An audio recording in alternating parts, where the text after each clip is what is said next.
circunstância que está acontecendo vai roubar a sua alegria. Que o pai deseja o melhor para o seu filho. De repente está caminhando para aquela coisa, você vai ao hospital, fazendo um exame de rotina, de repente você recebe do médico um laudo que você está em uma condição pela medicina que você não tem cura. Aquilo é como te tirar a sua alegria. Aquele sentimento, aquela experiência do primeiro amor, aquilo se vai. Agora, irmão, nós estamos livres disso. A fase presente do ministério do Mombrana foi assim. As circunstâncias da vida do ministério do profeta, a ponto dele ouvir aquela palavra do senador dizendo: você ainda continua sustentando este evangelho? Depois que você perdeu a sua filha, perderam a sua esposa, essas circunstâncias da vida, você tem coragem de dizer que Deus é curador, que Deus é alegria, que Deus é salvação.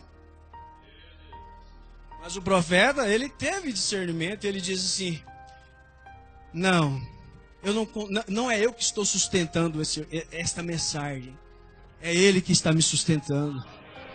Que coisa maravilhosa, que Deus nos dê essa alegria, esse gozo infindo. Isso que não passa, ela passa, vai aumentando. Aleluia. Graças a Deus. Mas aqui, quando o apóstolo Paulo fala: meus irmãos, as coisas que me aconteceram, ao invés de roubar minha alegria, contribuíram para o progresso do evangelho. Eu tenho de perguntar a Paulo: que coisas são essas? O apóstolo Paulo falando: que coisas são essas? Mas vamos ver qual foi essas coisas.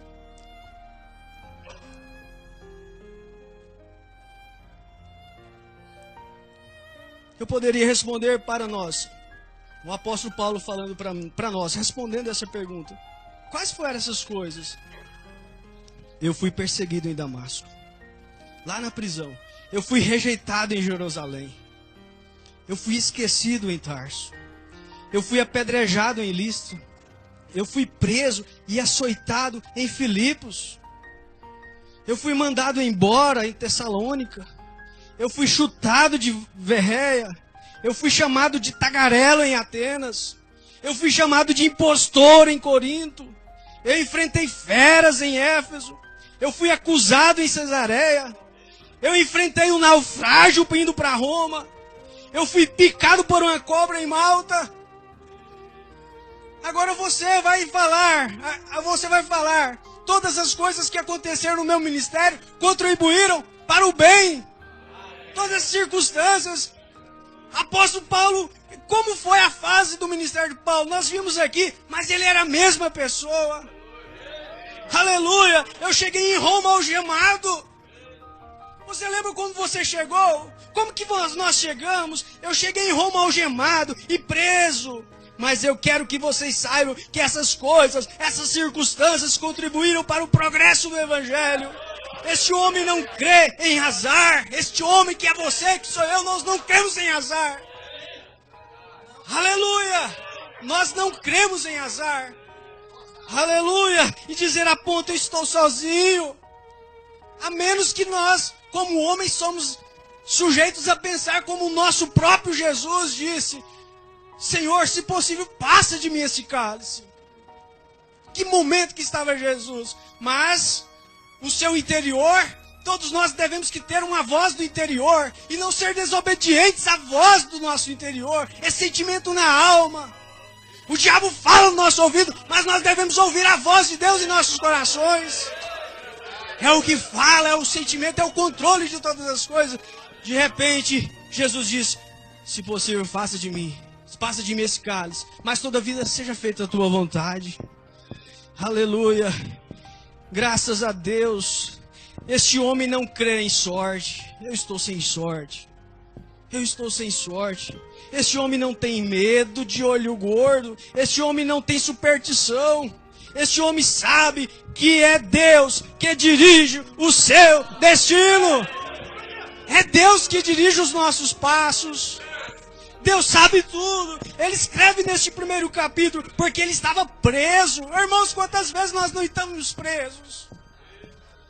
A igreja foi encorajada através de você sendo preso. O apóstolo Paulo lá, prenderam o apóstolo Paulo. Aí a igreja pensou, agora acabou tudo. Prendeu o nosso apóstolo, prendeu o nosso líder. Nós não estamos livres de passar por esses momentos, circunstâncias.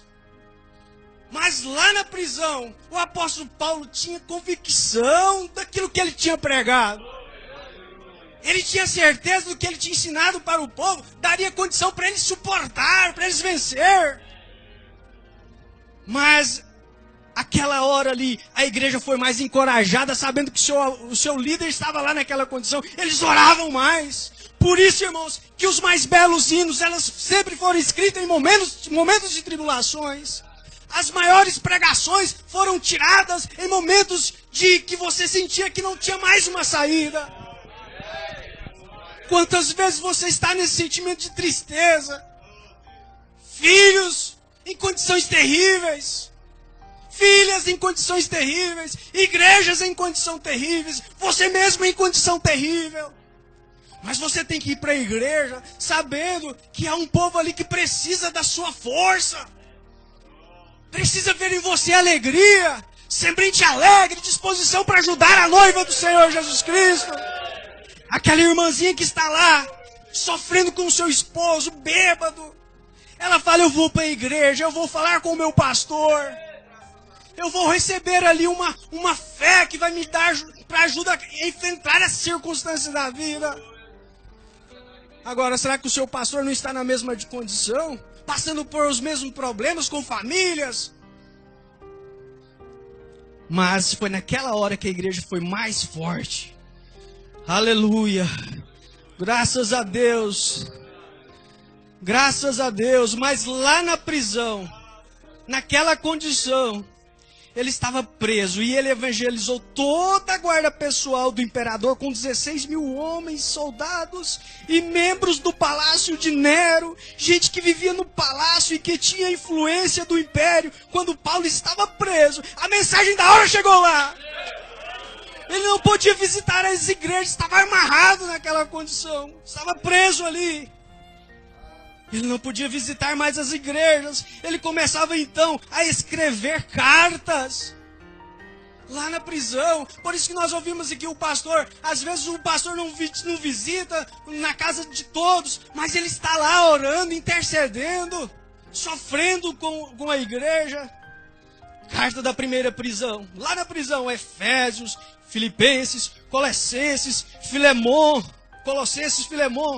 Isso é lá na prisão, o apóstolo Paulo escrevendo as cartas das igrejas. Se ele não tivesse preso, irmãos, nós não tínhamos em nossas mãos essas joias preciosas para a nossa alegria. Agora o falso evangelho quer tirar de você essa alegria. Falar que as cartas de Paulo ficou para o passado, anular a Bíblia, que o quintuplo de Efésios já não existe mais.